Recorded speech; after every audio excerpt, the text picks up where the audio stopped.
Hello and welcome to the United Community Channel. My name is Jack and this is your latest Manchester United news and transfer news. And we've got a big show to talk about tonight. We've got plenty to discuss, plenty of things going on in the world of Manchester United, even though it's the international break. We've got transfers to talk about, guys. Plenty of reports coming out. We're going to talk a little bit about Antony, as you can see down below. Is there the potential to extend his loan, and will it be a good thing for Manchester United? We're going to talk as well about United being linked with Bournemouth's Antony Semenyo. We're also going to talk about another transfer window potentially chasing Jared Brantwaite of Everton. We'll talk a little bit about that. And of course, we're going to have to talk about Rasmus Højlund. David Ornstein has been speaking about a potential move away from Manchester United. So we'll talk a little bit about that and what it might mean, and could there be somebody coming in the opposite direction. But before we do all of that, guys, please do smash a like on the video. Helps the channel out an awful lot, like you wouldn't believe. Smash that like button. Let's try get to 20 likes before we even get started. Do hit that subscribe button if you're new to the channel as well, on the road to 14,000 subscribers. And of course, as always, get your comments into the comment section. But we're going to start, guys, first and foremost with the main man, the man who's tearing it up. One of the hottest players in Europe at the moment, supposedly, if opposition fans were to be believed. That is Antony. And look, we know he's on loan at Real Betis at the moment. And there has been some reports coming out from Spain today suggesting that they might want to extend his loan deal. And look, it's coming out, obviously. This is a pretty reliable source within, I'm not even going to try and pronounce it, within Spain, but has been pretty much on the ball with a lot of the Spanish reports coming out around Manchester United in the past few weeks. And it says that Real Betis and Manchester United are in talks over Antony's future. Real Betis want to keep the winger, and Antony has expressed his desire to continue his career in La Liga.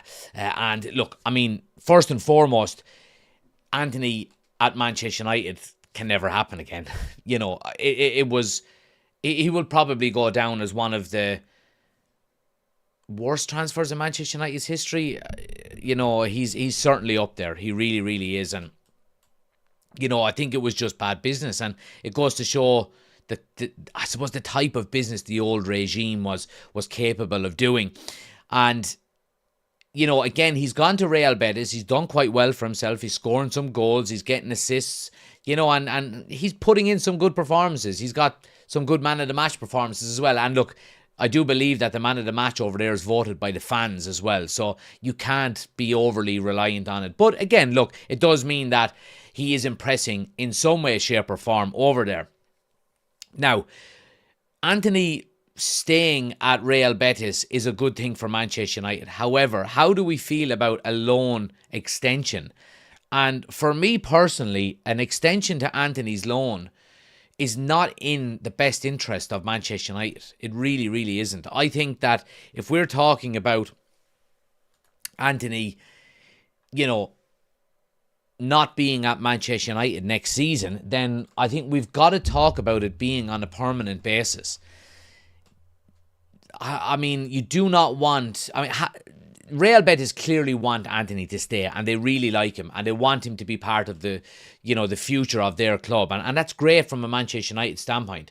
But how long do you need to make up your mind? You know, and look, again, I think we're talking potentially about, you know, Real Betis playing hardball here and saying, look, we'd be happy to take him, and, you know, we want him to stay, but we're probably not willing to match your price tag. Now, I don't know what that price tag is going to be.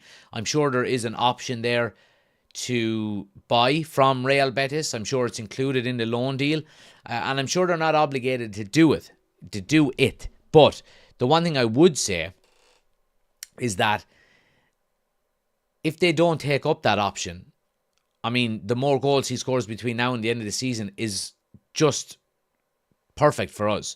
You know, let him keep getting man of the matches. Let him keep tearing it up, getting assists, getting goals, so on and so forth, because it will benefit us in the long run. There will be a team that will pick him up. Now, United maybe might have to tailor their I suppose, price tag of him and what they could realistically get. It's going to be a loss regardless of what we get. But I think Antony moving away from Manchester United in the summer, it's got to be on a permanent deal. I mean, going on loan for 18 months just doesn't do any benefit to Manchester United.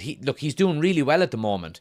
And hopefully that will continue between now and the end of the season. And that's when you've got to cash in. If he gets another 12 months over there on loan, and all of a sudden he puts in has a poor season, who's going to be wanting him then? So I think we've got to judge it between now and the end of the season. I mean, if he goes between now and the end of the season and puts in absolute stinkers and Real Betis still want him, then all right, maybe, we can work on it from there. But I think as it stands, as we see here, Real Betis are in talks with Manchester United at the moment. They do want to keep him, and he has expressed his desire to stay, which is good from a Manchester United standpoint. It really, really is. Who have we got in the chat? Let's see. The members are in. Dylan is there. Ben is in. Chris is there as well. Good to see everybody.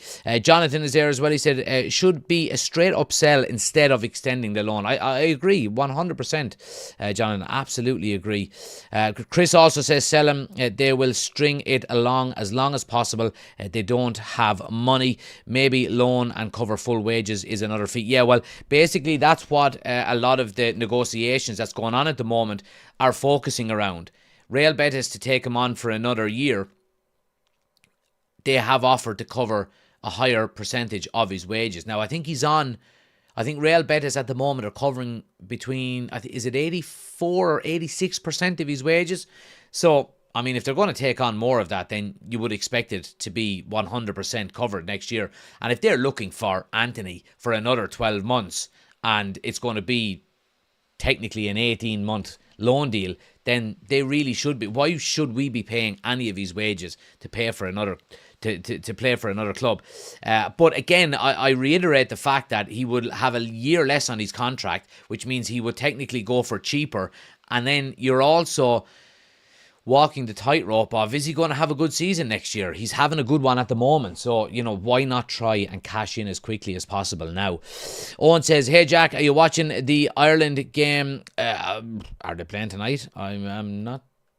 If they are playing tonight, I am not watching them. I don't know if they are playing tonight. Please tell me they're not playing tonight.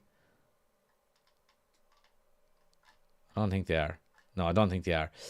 They are. They are. We're winning 2-1. I'll put on here in the background. I completely forgot about it. I've been so busy setting up all of these overlays before the news show that I just completely forgot about. Right, let's get the Ireland game on here in the background while I'm speaking to you. But yeah, I mean, look, Antony to Real Betis, I think it has to be a permanent deal, and even if it's not Real Betis, the fact that he is potentially, having a very good season for himself away from Manchester United, can only be a positive for United when we're trying to get rid of him in the summer. And again, look, I've mentioned an awful lot about players leaving Manchester United, and we've seen the opposition fans, haven't we, saying it's, United destroying players and, players leaving Manchester United and absolutely ripping it up. But an awful lot of these, I suppose, criticisms towards United, there's been a lot better players than Antony that have come and gone at Manchester United and have not fulfilled, what they could potentially fulfill. And, a lot of it is down to the expectation and the weight on your shoulders and having to perform week in, week out and having the criticism to go along with it. And a big thing as well, and we mentioned it the other night, is the physicality of the Premier League. You do not get a second to breathe in the Premier League. It's so physical. You're getting elbowed, you're getting shoulders, you're getting stood on.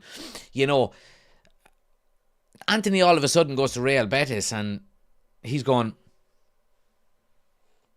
I've loads of room here. Let me take a shot. Let me ping a 60-yard ball for a guy to run in and score, and these types of things. And look, it's always going to be the case. It's always going to be the case. And I think that does have to be taken into consideration as well, because Antony, we know Antony is not good enough. He's not good enough. He really isn't. And I think if we can move him on and get a permanent transfer fee in, I think, again, what are we talking here? Could we get 20 million for him? 20, 30 million, depending on how he gets on between now and the end of the season? Maybe so. But I think, if we could get 20 million now, I would take it. I would take it. I would definitely take it. Let's see what the chat is saying here. Let's see what the members are saying. Not hire full wages and give us a fee. Absolutely. Has to be an obligation to buy after another year. I wouldn't even entertain another year, Chris, to be honest with you. I really wouldn't. I wouldn't entertain another year. I think, I think the ship has sailed on that. I think we've got to stand firm. And I think we probably will stand firm. He's not in our plans. Sending him on loan doesn't benefit us.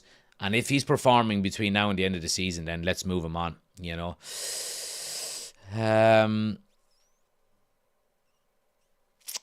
how did your game go last night, says Chris? We won 1-0. We scored with the last kick of the game. I pulled my hamstring, so I came off about 5 minutes into the second half. Still trying to shake off the cobwebs of not playing in the last 9 months, but enjoyed it. Yeah, I'm enjoying back playing. It's only night owls pub football, but yeah, I'm enjoying it. Sancho was shit after he left, says Dylan. There you go, he was. But again, I reiterate the fact that he's still in the Premier League, Dylan, and that nearly doubles down on what I've been saying there. He went to Germany, to the Bundesliga, last year on loan and done quite well because, again, the speed, the physicality, it's not up to the same level as the Premier League. It really, really isn't. What else are people saying here? Highland should say, says Miguel. We'll get on to Highland in a few minutes as well. We will. Now, guys, I want to move it on and I want to talk a little bit about Semenyo. Manchester United have been linked with Bournemouth's Semenyo in the past 24 hours or so. And some of the reports coming out are suggesting that Manchester United have already started negotiations with them. It's coming from africafootball.com via United Paper. So again, look, let's as we do, pinch of salt, but it does say Manchester United have started negotiations to sign Bournemouth's Antony Semenyo as per his agent. United are ready to offer 40 million, but Bournemouth want 50. Okay. Now look, again, this is a kind of a nice segue because it goes back to what we were saying initially about, the physicality, the pace, I suppose the difficulty of playing in the Premier League. And Semenyo is playing in the Premier League and he is Premier League proven. He's playing with quite a good team. 32 games played this season. He's got 9 goals and 5 assists. How is Semenyo going to be played if he is brought in? Is he going to be brought in as a right winger? That's, naturally where he plays. Or is this another option for Ruben Amorim to bring in another right wing back? Is he looking at these attacking style of players and looking to bring them in and mould them to what he wants in terms of a right wing back? And, very, very interesting to see whether that may be the case.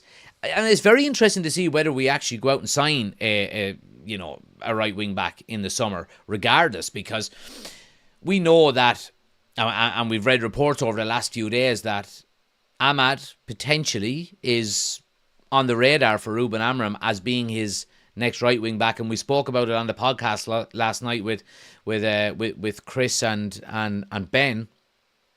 And we all kind of came to the agreement that we have no issue with Ahmad playing as right wing back, but not really permanently. He can do a really good job there for us. Absolutely, he can. But I think we're all in agreement that he's probably more beneficial to us further up the field. Now, when we're talking about a right wing back, I have the feeling that Antony will probably be used as a wing back more so than a number 10 in the future. Because if you look at it, and basically you look at the players that are available to us, and even next season, let's say, for example, Christian Eriksen leaves, so that's a number 10 gone. We already know Joshua Zirkzee is a number 10. He's a self-proclaimed 9.5. And I think that's a bit of a stretch even, to be honest. We've seen how he's been playing the last few games for Manchester United. He's been playing as a number 10. His link-up play is really good. His first touch is good. He's strong. He's physical. I think he absolutely is a number 10 going forward. We've seen Garnacho do really well in that position the last few games and really seems to be settling into that right side number 10 role. Now, Bruno Fernandes can also play there.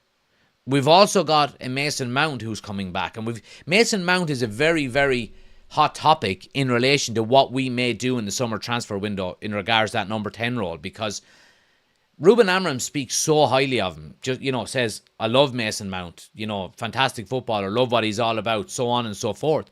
And he's going to come back. And, I mean, even if we are talking about getting rid of Mason Mount in the summer, what's the realistic chance of us actually selling him?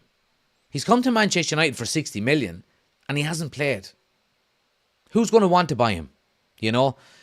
I think it's probably more realistic that Mason Mount stays at Manchester United this summer, and continues next season with us.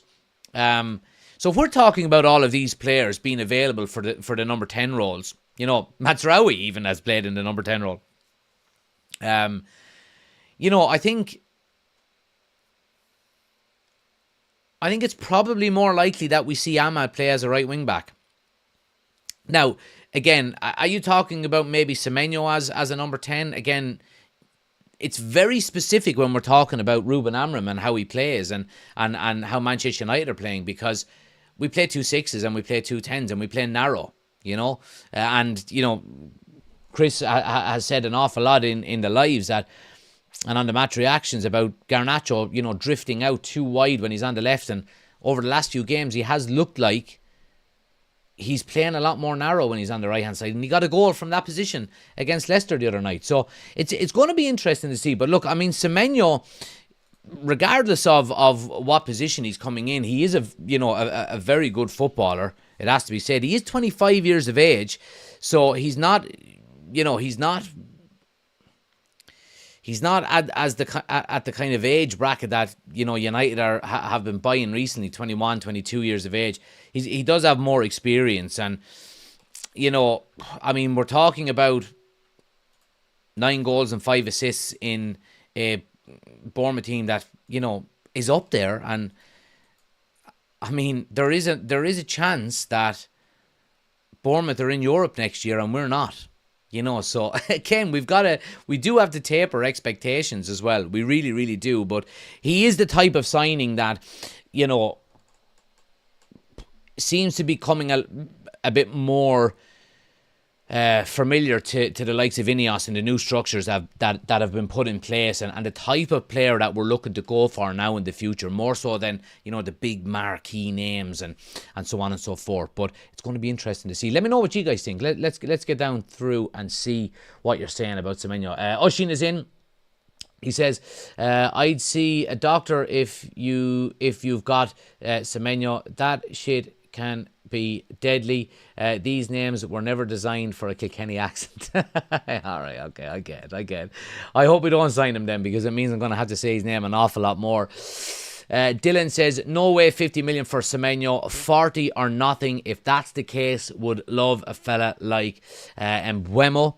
Oshin says, our priority in the summer needs to be a striker. Everything else is a bonus, in my opinion. I agree. I absolutely agree. And, Oshin makes a very good point there.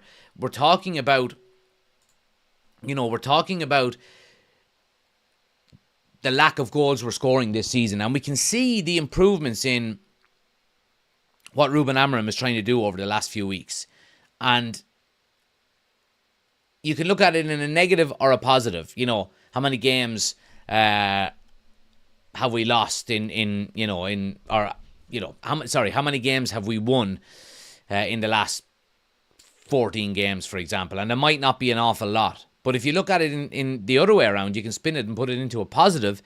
We've only lost 2 games in the last 14. So clearly something is changing, and Ruben Amorim is improving this squad. I mean, if we go through it, defensively we've looked really good over the last few games. De Ligt has been fantastic. Yaro has played well when he's been on. Aidan Heaven has been playing fantastic. Mazraoui is just doing his normal thing. Dorgu has looked really, really good. Go into midfield. Casemiro over the last few games has looked really, really good. Bruno has got back to the goal scoring and assists that we were used to under Ole Gunnar Solskjaer. You're talking about Garnacho looking really dangerous on that right-hand side now. Highland, thank God, has scored. you're even talking about the last couple of games, the low actually looking a little bit better on the, as a wing back and putting in crosses, and, he's got a goal and a couple of assists in the last few games. So whatever Ruben Amorim is doing with the squad, it is starting to take shape a little bit. So again, I agree with what Oisín is saying there. The biggest concern is putting the ball in the net, and that all comes down to, getting a striker to do that. And if we can get a striker to do that, I don't think there's a massive amount of fixing that's needed after that, but you could always improve the squad. You can always, improve specific areas and get better players in specific areas, and that may be the case. But if we get a proven goal scorer, I would like to see a right wing back come in, and we're probably going to look at a left centre back again, which we'll get onto in a moment. If we got a striker, left centre back, and a central midfielder, and it all depends whether Casemiro stays or goes. I think we'll probably go for a central midfielder. I think if we could get them 3, I think anything above that is a bonus for me as well. Dylan says, if Ahmad's performing great at right wing back, keep him there. He's miles better than Delo. Ahmad can actually play across. Well, my point being there as well is that, and we mentioned it again on the podcast last night. Go check it out. Link is in the description. We mentioned that if you have Ahmad on as right wing back, you've got Bruno as the right number 6, you've got Garnacho as the right number 10, and you've got Victor Gyökeres as our number 9. I mean, that's a pretty strong one side of a team.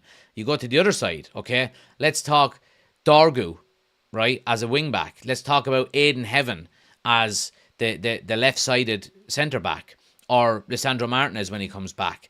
Then you talk about, maybe a Joshua Zirkzee or a Bruno Fernandes if he's up in that role, or even a Mason Mount, whatever the case may be. I mean, all of a sudden, you look at a team that has a lot of balance and a lot of quality in it. I think they just need to get to learn Ruben Amorim's system. I think that's what we're talking about more than anything else. And I think if we can do that, I think we'll be miles better off. I genuinely do.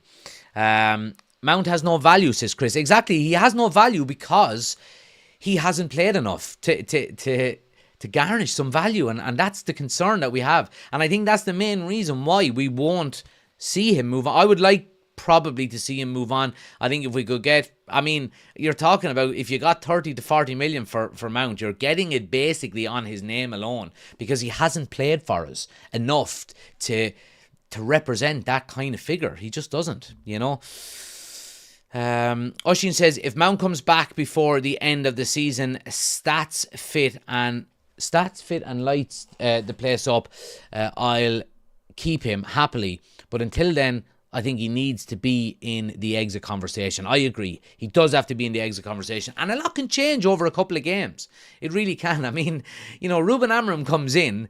Harry Maguire starts playing in a back 3 for Manchester United for the first time ever at club level. And we know how good he was doing it at England. And all of a sudden people went, sell Harry Maguire to maybe extend his contract, give him that extra year, you know what I mean? Trigger that extra. So that's what we're talking about here. So, I mean, if Mason Mount can come back relatively soon, it looks like he was on the bench for the Leicester game.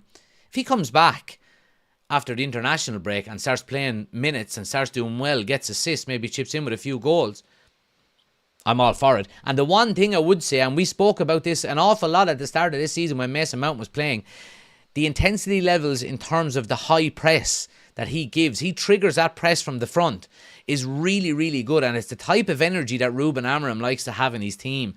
And I think he doesn't like Mason Mount not only for his he likes Mason Mount not only for his creativity, but because of that high intensity pressing he gives you from the forward line.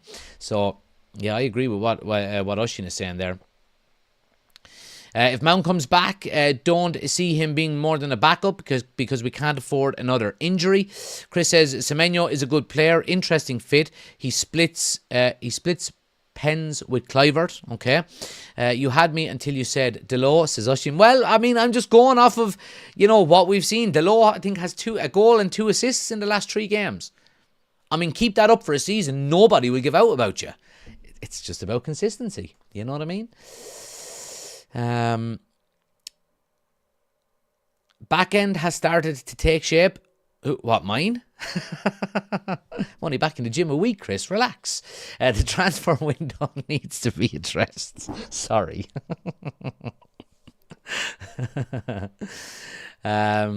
Chris says, Semenyo is a player that can find the striker and also score on his own.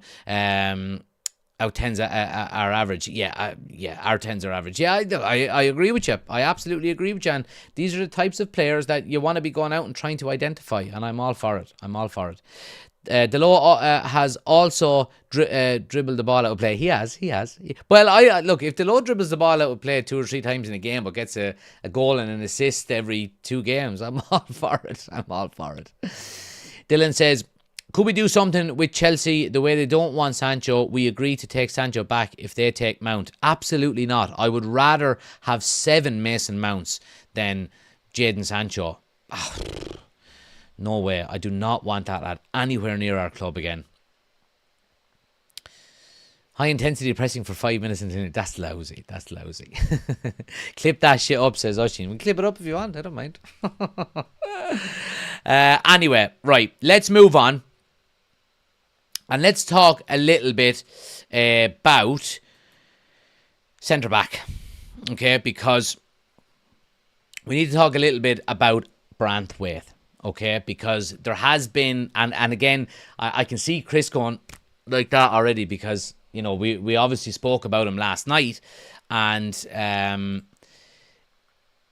he's going to split opinions. He's absolutely going to split opinions. He really, really is. But we'll jump in and get to it. Smash a like on the video, guys. If you haven't done so already, do hit that like button. It helps us out an awful lot.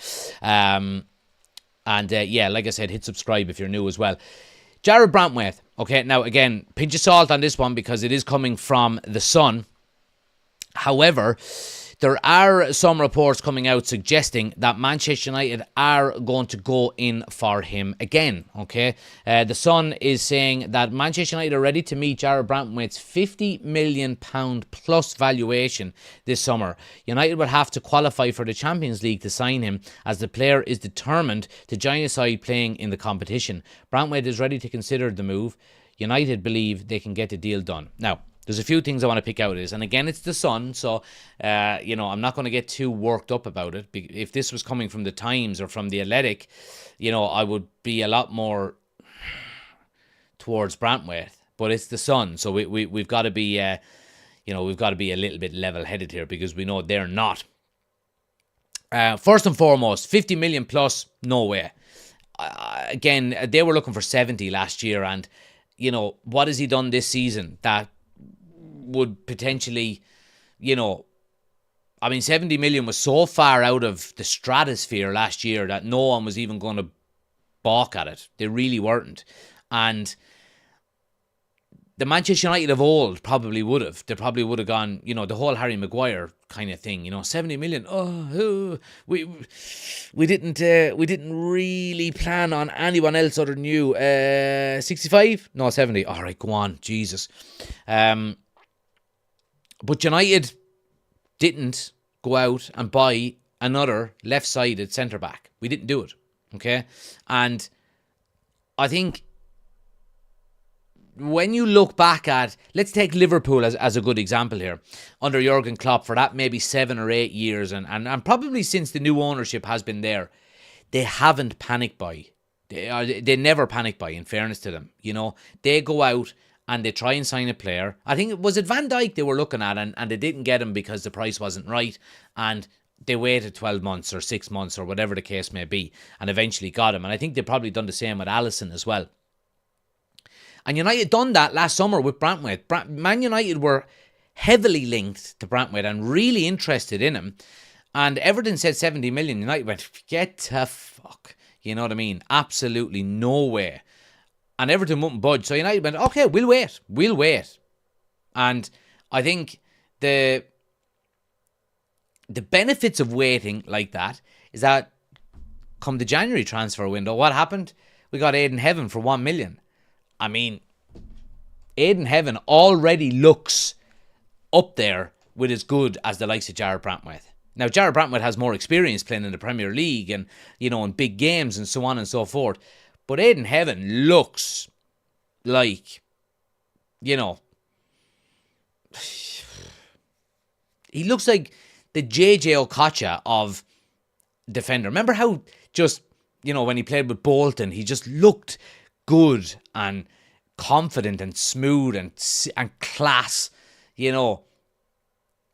I think Aidan Heaven is that, you know what I mean? So, again, trying to get back and stay on point here is that I think basically with the likes of Jarrad Brantwaite, 50 million, I mean, only for David Moyes, they would have been relegated this season. I'm convinced with that. And Jarrad Brantwaite had a big part to play in that, playing centre-back and playing an awful lot of games. Again, Everton are probably going to look for in and around that, but I think 50 million, I don't think anybody will meet that valuation, and I hope we don't. I like Jarrad Brantwaite. I think he's a very good footballer, and I think he would fit in really well at Manchester United. He's strong, he's physical, he's tall, good in the air, he's able to play football, he's able to play out from the back. He might not do it as well as maybe, Alessandro Martinez or even in Aidan Heaven, I don't know, but, the one concern, and I think it was Chris that mentioned it on the podcast last night, was will he go out and press the way we've seen, De Ligt the last few weeks and Aidan Heaven the last few weeks, literally follow, an opposition attacker back into their own half and go all the way maybe to the edge of the opposition's box to close down the man and follow the man that they're still, and that's what Ruben Amorim wants. Is Jarrad Brantwaite that type of player? I'm not 100% sure. And we do have to take into account here as well is that there are better players out there for 50 million, and we spoke, and again, look, Chris is just after mentioning it, Inacio for around 40 million is probably a better footballer than Jarrad Brantwaite. He's better at playing the style of football that Ruben Amorim likes to play because he played for him before at Sporting. So, look, again, this is just trying to get, I suppose, talk about the fact that Manchester United are more than likely going to go in to the transfer market and look for another left-sided centre-back. I genuinely believe it in the summer because Lisandro Martinez is going to be out till probably the new year, which is crazy to think when, it feels like we've only started 2025, even though we're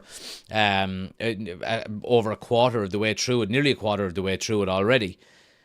But we more than likely are going to go out and get a left-sided centre-back but the one thing I would say is that and the one, I was devastated when Martinez got injured, and again when Heaven got injured as well. It's never good to see, but you do have to say that United have depth in defence, and we spoke about this an awful lot over the last few months. Maguire, De Ligt, Yoro, Martinez, Heaven, all players. I don't know if Johnny Evans, all players that. The great Johnny Evans. All players that are good footballers, can play the system and so on and so forth. Now, we're talking about Evans is out, Maguire is out, Heaven is out, Martinez is out. And we're still okay. And we're okay because Mazraoui can play there, But it's getting thin. Now, if we're going to... And Lindelof, again, sorry, I forgot about Lindelof. Now, Lindelof is going to move on in the summer. Are we going to move on another centre-back as well? If a left-sided centre-back comes in, do you give Harry Maguire, an extension to his contract? There's a lot of talk suggesting that United are going to offer him a new deal. But again, I'll go back to what I've said last night, that I think Maguire, if he is given a new deal, will be given one primarily to play as one of the central role in the back four, or in the back three, and maybe be the backup to De Ligt going forward. If you're talking about De Ligt in the middle, Yoro on the right, Aidan Heaven on the left, or, even, Yoro on the right, Martinez on the left, whatever the case may be, all of a sudden you've got a really, really good energetic, high-pressing back three that can play out from the back, that are, physical, young, determined and hungry to win games. And yeah, I'm all for it. I really, really am, I have to say. Let's see what you guys are thinking here in the chat. Let me see. Chris says, not again. Oshin says, it's that time of year again. Brantwaite wants a pay rise at Everton. To be honest with you, Oshin, I know where you're coming from, and usually that is the case. I think he wants out. I think he has enough of Everton now at the moment. And I think he did want to move last summer, but he wasn't going to force a move. And I think this summer is going to be different. And I think Everton know that. Everton said, we want to keep you for another year last summer. And that's why they put the high price tag on his head. You know what I mean? Brantwaite is the defensive transfer version of De Jong. 50 million jog on, says Ben. 50 million for a four-choice centre-back, says Oshin. Yeah, it's crazy. It really is crazy. And I don't think United would go anywhere near that, to be quite honest with you. Even at 20 million, it's 19 million too much. Look at Heaven, says Oshin. I mean, there you go. And they're the kind of deals you just love to see. And it just goes to show how good that Aiden Heaven deal was. I keep calling him Adrian Heaven. I don't know why. But yeah, maybe that's something that's just going to stick forever. But yeah, Aiden Heaven, that's a scandalous challenge on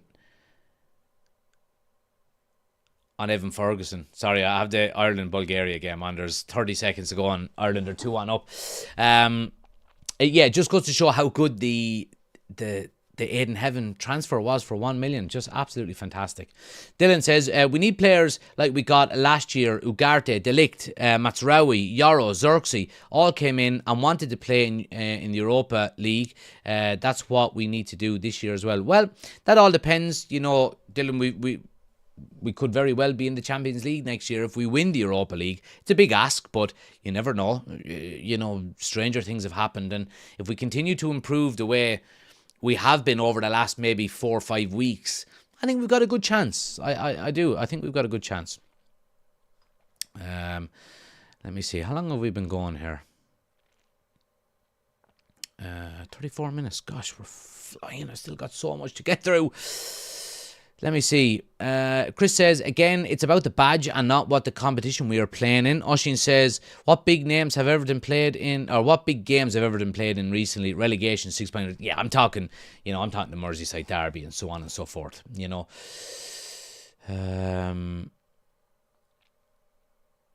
Aiden must be worth 60 million, says Ben then. Yeah, absolutely. I agree. Yeah, Inacio is set to cost 40 million, says Chris. I'd be going all out for him, to be quite honest with you. Ben says Inacio is a no-brainer. Dylan says, not saying anything, but bringing managers, former players, has been a recipe for disaster. Look at Ten Hag.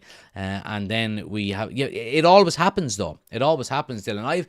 I have no problem with bringing in a player if he's good enough and he fits the system. And I think the big difference between now and previous managers is that there's a transfer committee there now. Vivell is the head of recruitment, and he's got, Wilcox there, Barada, so on and so forth, alongside Ruben Amram, identifying players that fit the system. And it's not just Ruben Amram bringing in players like it was Ten Hag or maybe Van Gaal or Jose Mourinho or even Oli. It's more of a collective decision now, and I think that's the big difference. So if we go out and get Inacio, and we got Kenda, for example, and whoever else, we signed 2 or 3 players from Sporting, I would be okay with that as long as they fit the system. And everybody is saying, no, this is why we done it, and they fit the system, they're good enough, and having the previous relationship with the manager on top of that, is an added benefit. Don't forget Luke Shaw, says Oshin, the forgotten man. Forget Luke Shaw, absolutely, yeah. But yeah, anyway, guys, want to move it on. And I want to talk about Rasmus Højlund, okay? Rasmus Højlund has been, I suppose, he's been talked about a lot over the last couple of days, it has to be said. And David Ornstein has been speaking about Rasmus Højlund, and he's been given his thoughts on whether he could potentially move away from Manchester United in the summer. And look, the talk has been about a potential move to Napoli, okay? And we know that we are being linked with a Napoli striker. He might not be there at the moment. He's on loan, and that's Victor Osimhen. And is there the chance of a swap deal for United and Napoli and Højlund and Osimhen? So David Ornstein has been speaking about it last night on. It actually was on just after we finished our live last night. But he says it's certainly an interesting proposition. I'm not sure how realistic it is. Manchester United spent 70 plus on Højlund. My presumption is they'll be wanting to build with him, rather than bringing in a much older striker in what would be a complicated deal.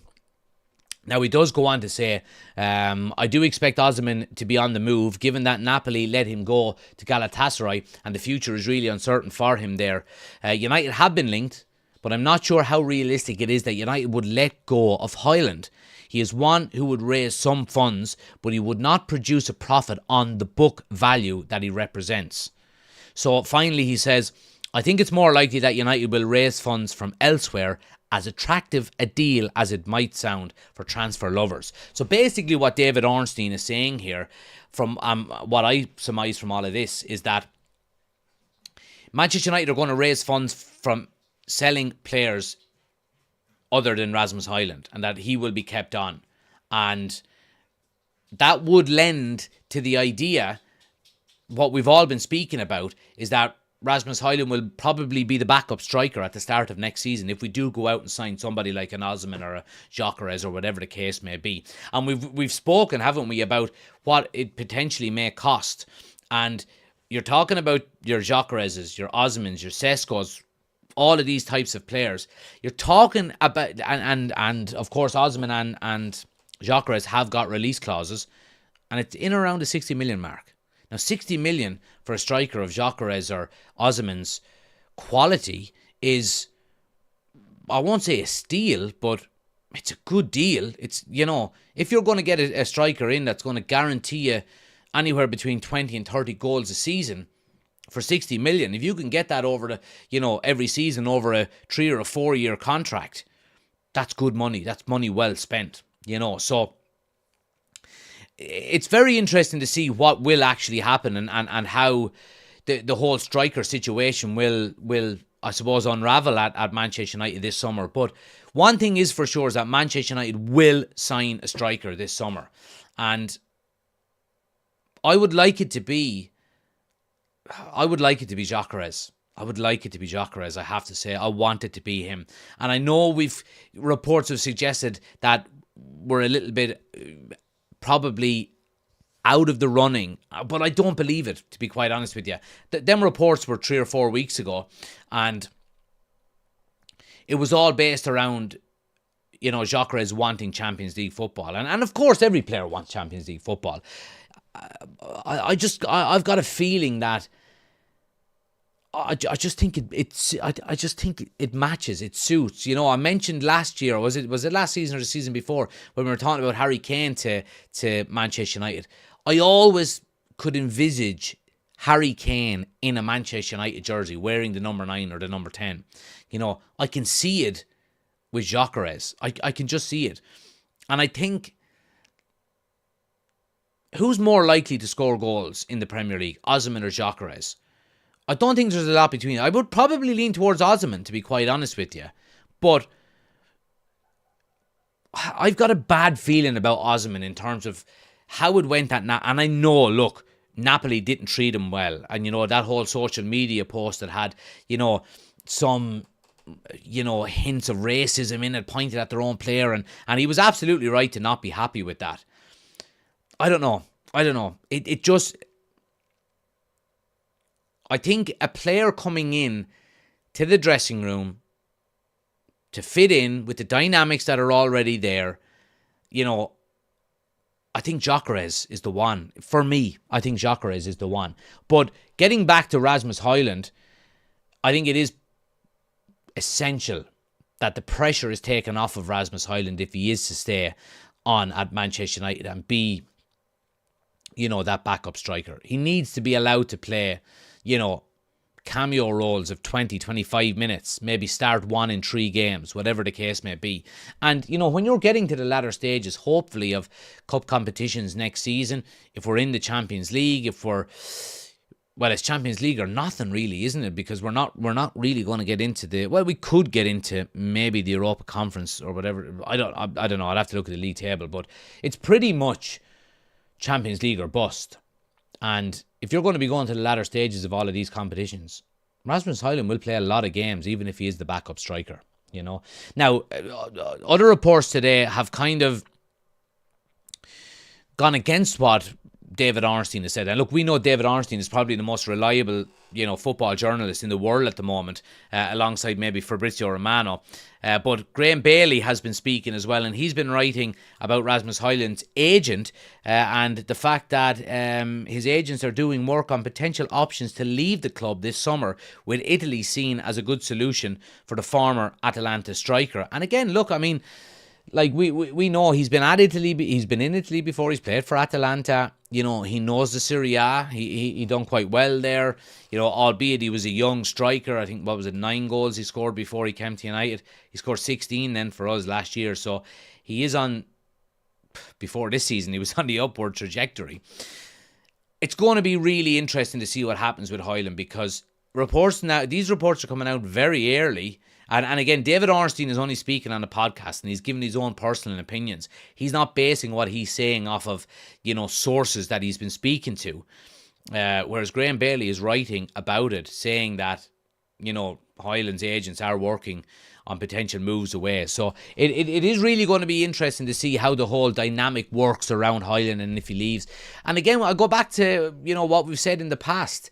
If Højlund leaves, I mean, technically, then we need to sign 2 strikers, don't we? Because if you bring in a Gyökeres or an Osimhen, who's the backup? Xerxes not a number 9. He just isn't, And the last thing you want is a striker coming in, getting injured, and then we're back to playing a false 9 for 6 weeks while our striker comes back to full fitness. You just don't want that to happen. So look, I think Højlund, the more I read into it, the more I think he potentially will stay in the summer, and I'm happy with that, to be quite honest with you. Let's see what people are saying. Did you see Højlund score tonight for Denmark, says Anna? I didn't. I'm delighted to hear that. Absolutely, the more goals he can get, the better. Højlund leaving is probably the best for both sides. I disagree with that, Dylan. Højlund needs to go. We can't have a striker scoring 1 in 22 appearances. I know they go through bad patches, but still he hardly scored in the league last year. Well, he scored 16 goals last year as a 21-year-old. You know what I mean? I think you're being really harsh, to be quite honest with you. And again, I reiterate what I said. Who's going to be the backup if he goes? He can't control the fact that the old regime spent 90 million on him, or 70 plus million on him, and he will be a very expensive backup. But you bring Gyökeres in, for example, and give him a 4-year deal. Rasmus Højlund will be 26 by the time that deal is over, and he'll be coming into his prime. And he's not on huge money as well either, so I don't see a downside to that. Mark says, I think Rasmus deserves another year, but we need another better striker. I agree with all of that, 100%, yeah. Ben says, Højlund should stay in my eyes. Look how much weight he has on his shoulders. This year, at his age, and only striker we have had the majority of the season. Spot on, yeah. Strikers are always a risk, though. Knocking them in for fun in smaller leagues doesn't always translate well. It doesn't, and it is always a big step up. And we spoke, didn't we, at the start of the show about Antony going the opposite way, where it's hard and it's easy when you go to Real Betis. Likewise, when you go the opposite direction, it becomes an awful lot more difficult. When all of a sudden your wife is getting followed by 1.2 million United fans on Instagram, or it's added pressure. You know what I mean? It is added pressure. That's a scandalous challenge. Sorry, they're just showing a replay of the challenge on it. I mean, it's a leg breaker. If his leg is planted in the ground there, he breaks his leg. That's a disgraceful challenge by Minkov. Anyway, it doesn't matter. Ireland won 2-1. Mohammed says, I heard that he signed a gentleman's contract to join United. That's in relation to Gyökeres. I think basically the gentleman's agreement there was, it wasn't between Manchester United and the player. It was between the player and Sporting Lisbon that there was a gentleman's agreement that he wouldn't leave in the January transfer window gone, but that if he did stay until the summer, that his release clause is about 60 million. He'd actually go for slightly less. So I think that's what the gentleman's agreement was there, Mohammed. Oshin says, I'd sell Highland, get Gyökeres. Failing that, we get Watkins and a backup like Calvert-Lewin. If the boys can say Wood and Wilson last night, I can say Calvert-Lewin tonight. Yeah, I think you're all away with the fairies, to be honest with you. Highland can't be a backup. 70 million we paid for him. Be okay if it was... Well, the money doesn't matter. He's already here. We've already spent it. And if having Rasmus Highland as a backup is what's best for the squad going forward, then it doesn't matter. You know, Ineos weren't in charge when we spent that money on him, you know, and, you know, sending him out on loan or whatever the case may be. I think Rasmus Highland would be a better backup than a fucking Wilson or whoever else you want your backup to be. I genuinely believe it. And then you have Chido Obi, who is 17 years of age, can come on and get his cameo appearances, and the pressure, you know, filters down off of him then as well, where he's no longer being relied on as the backup option, you know, and he can learn his trade without more pressure. And that's the way it works. That's the way it should be, you know. We'll also sell Rashford, so might need a cheaper third option. Well, there you go, Chido Obi, in my opinion. All I heard, Ush, was Watkins. The rest is a blur. If Rasmus leaves, Chido can be the back. See, there we go. Chido is 17 years of age. You don't want to be putting the pressure on him to be the second choice, you know? And I think that would be an added benefit, not having to have Chido as, you know, if you know, Gyökeres comes in and he gets injured, then all of a sudden Chido's in the team for, you know, 12 games without getting a rest, and he doesn't score in 9 of 10 games, and then all of a sudden the media, dickheads in the fan base, are giving out that he's not good enough. You know what I mean? Get a fucking proper striker in, let Rasmus be the backup, where he's able to take the pressure of being the backup, and let Chido Obi have 2 or 3 years where he doesn't have to fulfill any of his fucking potential, and just let him learn. And that's just the ideal scenario for me. You know what I mean? That's the ideal. Anyway, speaking about young players getting time to learn or going straight into the first team, there has been some updates today in relation to Harry Amas and whether he is going to potentially get more game time in the Manchester United first team.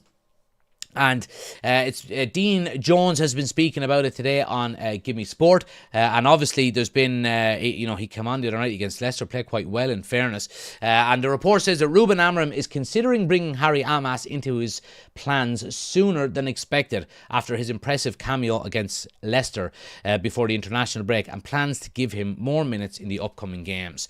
And look, I'm all for this, to be quite honest with you. I like Harry Amas, and I think the main reason why we haven't seen him more is down to the fact that, you know, he hasn't filled out yet, you know, and I think that's the main reason. I mean, the talent is there and the quality is there 100%, and we've seen some snippets of him in pre-season, and he did look very good. In fairness to him, he really did. And the one thing I would say about that left side next season, you know, and actually before we talk about next season, if Amas does get a lot more game time between now and the end of the season, he's going to have to grab it with both hands, because you can't forget Diego Leon is coming on the 1st of July, and he's coming as a man-child, you know, that's already built like a brick shithouse. So he's going to be coming in and chomping at the bit to get into this Manchester United side. We've already got Dorgu there, who's absolutely doing fantastic since he signed in the January transfer window. That left side of that left wing-back position next season is going to be a highly contested one. But again, I go back to what I've said. Dorgu is probably going to be the number one option at the start of next season. Let's say Diego Leon is the backup option. Who's to say we don't let Harry Amas go out on loan and let him get, you know, a season of real good, high-quality football? And don't tell me that it's not beneficial, because it is. Look at what happened with Ahmad. You know, Ahmad is a prime example of how well loan players can do and come back and just tear it up, you know. And I think Harry Amas has a good mentality.